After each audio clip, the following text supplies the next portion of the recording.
মাত্র 1 মিনিট লাগে কিন্তু এই ভর্তাটা করতে। খালি একটুখানি রসুনটা ছাড়িয়ে নিলেই ব্যাস হয়ে গেল ভর্তাটা। কে আমার মতন কালো জিরে ভর্তা খেতে ভালোবাসো বলে তো? গরম ভাত দিয়ে এই কালো জিরে ভর্তা থাকলে সেদিন কিন্তু আর কিচ্ছু লাগে না আমার। তো তাহলে দেখে নাও একবার কিভাবে করলাম এই কালো জিরে বাটাটা। কড়াইয়ে 2 চামচ মতন সর্ষের তেল দিয়ে দিলাম। তোমরা যদি মনে করো একটু তেল দেবে না, তেল ছাড়া খাবে, তাহলে তেল ছাড়া ভেজে নিলেও কিন্তু হবে। এটা একটু গরম হয়ে গেলে এখানে আমি কতগুলো কাঁচা লঙ্কা দিয়ে দিলাম। লঙ্কাগুলো কিন্তু অবশ্যই মাঝখান থেকে ভেঙে দিতে হবে, না হলে ফেটে কিন্তু গায়ে তেল ছিটকে আসবে। এরপর এর মধ্যে দিয়ে দিলাম কতগুলো রসুনের কোয়া। একটুখানি নাড়াচাড়া করে নেওয়ার পরে কিন্তু এর মধ্যে আমি দিয়ে দিলাম খুবই অল্প পরিমাণে একটু নুন দিয়ে 2 থেকে 3 মিনিট ভালো করে একটুখানি নাড়াচাড়া করে নিতে হবে, যাতে করে লঙ্কা রসুনটা খুব ভালোভাবে নরম হয়ে যায়। যখন লঙ্কার গা থেকে এরকম সাদা সাদা বেরিয়ে যাবে তখন মনে করবে লঙ্কা অনেকটাই নরম হয়ে এসেছে। রসুনটা আর একটুখানি নরম করতে হবে, ওই জন্য কিন্তু আমি আরো 2 মিনিট একটুখানি ভালো করে নাড়াচাড়া করে নিচ্ছি। এবার এর মধ্যে আমি দিয়ে দিচ্ছি পরিমাণ মতো হলুদ গুঁড়ো,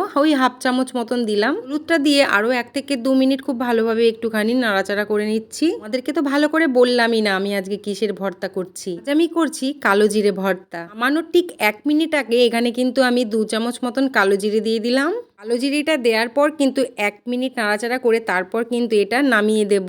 কালো জিরেটা দিয়ে কিন্তু খুব বেশিক্ষণ এটাকে ভাজা যাবে না, তাহলে কিন্তু কালো জিরে পুড়ে যাবে আর খেতে কিন্তু একদমই ভালো লাগবে না। এটা যে শুধু গরম গরম ভাত দিয়ে খেতে ভালো লাগে তা কিন্তু না, এই কালো জিরে বাটা দিয়ে কিন্তু গরম গরম ডালে চালে করলে খুব ভালো লাগে, আবার খুদের ভাত করলেও খুব ভালো লাগে। ব্যাস 1 মিনিট নাড়াচাড়া করে নেওয়ার পরে আমার ভালোভাবে ভাজা হয়ে যাওয়ার পরে কিন্তু আমি এখানে নামিয়ে দিলাম। এবার এটাকে খুব ভালোভাবে বেটে নেব। তোমরা যদি মনে করো যে মিক্সিতে পেস্ট করবে তাহলে কিন্তু সেটাও হবে, কিন্তু আমার মনে হয় শিলে বাটার একটা আলাদা রকমই স্বাদ হয়। তার জন্য আমি তোমাদের বলবো কষ্ট করে হলেও একটু শিলে বেটে খেও, দেখো কি দারুণ স্বাদ লাগে খেতে। আমি বাটছি, তোমরা দেখেই বুঝে যাবে এটা কতটা নরম হয়েছে। বাটতে কিন্তু একটুও কষ্ট হচ্ছে না। যেমন রান্না করতেও খুব বেশিক্ষণ সময় লাগে না, তেমন কিন্তু বাটতেও একদমই সময় লাগে না, খুব কম সময়ের মধ্যেই হয়ে যায়। মানে ওই করতে এটা 5 মিনিট মতন লাগবে আর বাটতে কিন্তু মাত্র 2 মিনিট, মানে ওই 7 মিনিটে কিন্তু পুরো এই কালো জিরে বাটাটা রেডি হয়ে যায়। চলো এবার তোমাদেরকে খেয়ে বলি এটা কতটা ভালো হয়েছিল। তোমাদেরকে আগে একটা কথা বলে দিই, তোমরা যে যেরকম ঝাল খাবে সেই অনুযায়ী কিন্তু কাঁচা লঙ্কাটা দিও। আমি যেহেতু একটু বেশি ঝাল খাই ওই জন্য আমি কিন্তু একটু বেশি পরিমাণে কাঁচা লঙ্কাটা দিয়েছিলাম, আর ঝাল কিন্তু খুব হয়েছিল। এরকম বাটা একটু ঝাল না হলে তো হয়ই না,